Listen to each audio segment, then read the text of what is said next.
Hi everyone! I'm Jonah from Barkatech Sales and today is February 14. So it's Valentine's Day pero work tayo ngayon. And for today's activity, we have a product demo and client facing. Let's go!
Ayos pa speaking ma'am. Malayo pala dito. Puro warehouse pala dito. Ayun na, puro. Ayan. Sige, bigyan mo muna.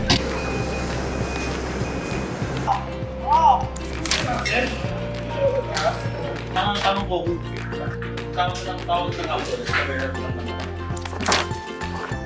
Sige. Survivor niya, no? Sige, salamat. Just ma'am, ano po?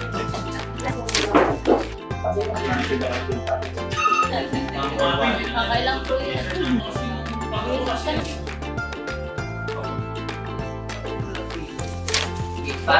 Para pagkain. Depende sa quantity. Kaya alam mo na sila prito. Asan si Papa? Wala pa naman, ito po natin. Buti nga next to pin.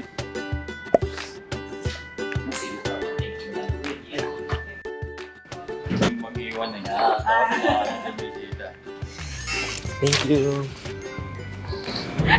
Positive.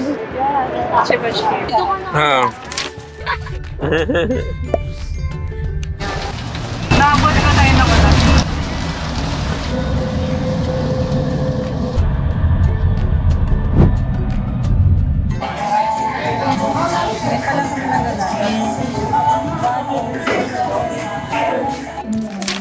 Oo nga.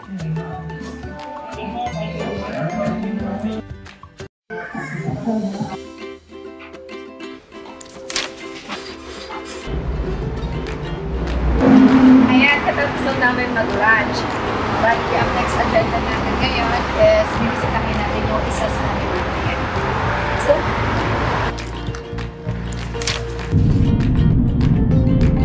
yung challenging today is yung travel papunta kay client. Kasi almost 2.5 hours yung ginugol namin makarating na kay client. So, yung pinaka-challenge din doon, syempre, kailangan natin ma-meet yung time, yung schedule na binigay kay client. So, yun.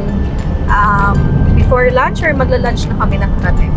Ang pinaka-rewarding sa akin, syempre, given na sa mga salesperson na, syempre, kailangan ma-meet nila yung quota. And ang pinaka-rewarding talaga para sa akin is yung feeling na na-fulfill, yung feeling na nabigay mo ng maayos yung service, nabigay mo yung tamang requirement dun sa needs ni client, yung ma-win mo yung project. At the same time, yung appreciation na din ng client sa atin, sa company, ayun.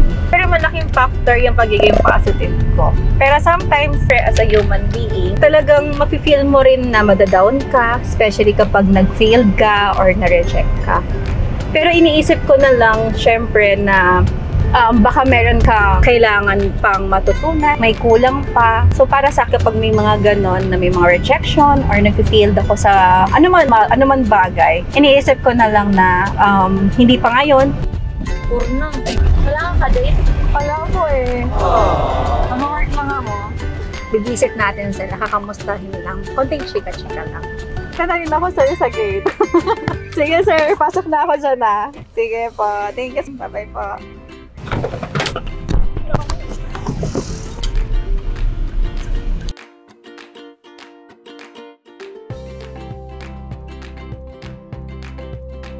Kapag na-win mo yung project or nakapag-send na ng PO sa client, syempre, mapapa-thank you Lord God. Syempre, first of all, kailangan mo syempre magbigay pasasalamat. Kasi syempre, di ba, sa tulong din ni God po dun sa effort mo. Kapag nakuha mo syempre yung vision, syempre kakain ko naman. What do I do outside? Siguro, syempre kapag nasa bahay ka na, wala ka na sa office, nandun na yung free time mo. Sa bahay, manood. Yun talaga yung pinakaka-relax gawin. Doon ako nag-enjoy, kumbaga. Manood ng mga sa Netflix, mga K-drama, movies, paglaro kay Barco, hi Barco, my baby. Makipag-bonding with my friends. And syempre to my colleagues. Yan. Yung mga na-check naman natin today, kapag present tayo kay client for product demo, yun, visit sa isa sa aking mga kliyente. And then, nakapag-deliver din tayo ng units. Ngayon, marami akong natutunan. Marami akong natuklasan. And then, yan, thank you lahat ng na-meet ko today sa aking mga client. Thank you so much po, sir. Ayan, so, medyo nakakapoy. Pero sobrang worth it. So, ngayon po, ay pauwi na kami. Kung bumuhos ang ulan, so sana hindi kami matraffic at sana makabalik kami ng office on time. Hi! Finally, we're here! That's all for today. Thank you for watching. Please like, share, and subscribe. See you on our next video. Bye!